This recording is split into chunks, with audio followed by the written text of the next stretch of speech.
നിങ്ങൾ യേശുവിനെ അറിഞ്ഞിട്ടില്ലാത്തവരോട് യേശുവിനെ കുറിച്ച് പറയാനുള്ള ബാധ്യതയുണ്ട് എന്നുകൂടി നിങ്ങൾ ഓർക്കണം. അത് പറയാനുള്ളൊരു ധൈര്യം കിട്ടാനാണ് ഞാനിത് പറഞ്ഞത്. നിങ്ങൾ പറഞ്ഞാൽ മതി. ഞാൻ പാറ്റ്നയിൽ ബീഹാറിൽ സിസ്റ്റേഴ്സിന് അച്ഛന്മാർക്ക് വേണ്ടി ധ്യാനം നടത്തുമ്പോൾ ഒരു സിസ്റ്റർ എഴുന്നേറ്റ് എന്ന് ചോദിച്ചു, അച്ഛൻ ഇങ്ങനെ ആവേശത്തോടെ പറയുന്നുണ്ടല്ലോ യേശുവിനെ കുറിച്ച് പറയണമെന്ന്, പറഞ്ഞിട്ട് ഒരു റിസൾട്ട് ഉണ്ടാവുന്നില്ലെങ്കിൽ എന്ത് ചെയ്യണം? നല്ല ചോദ്യമല്ലേ? ഞങ്ങൾ പറഞ്ഞു ഞങ്ങൾ യേശുവിനെ കുറിച്ച് പറഞ്ഞു, പക്ഷെ അവർ കേൾക്കുന്നില്ലെങ്കിലോ? ഞാൻ സിസ്റ്ററിനോട് പറഞ്ഞ മറുപടി ഇതാ നിങ്ങളോട് പറയുന്നു.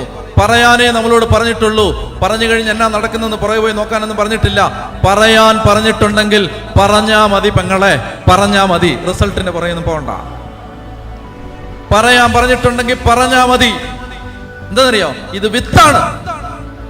ഇത് വിത്താണ്. വിത്ത് വിതച്ചാലൊന്നും അത് പെട്ടെന്ന് മുളയ്ക്കണമെന്നൊന്നുമില്ല.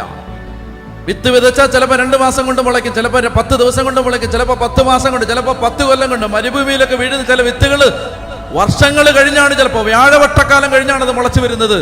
ഇത് വിത്താണ്. എന്നെങ്കിലും ഒരിക്കൽ വിതച്ചാൽ അനുകൂലമായൊരു സാഹചര്യം വരുമ്പോൾ അത് മുള പൊട്ടുക തന്നെ ചെയ്യും.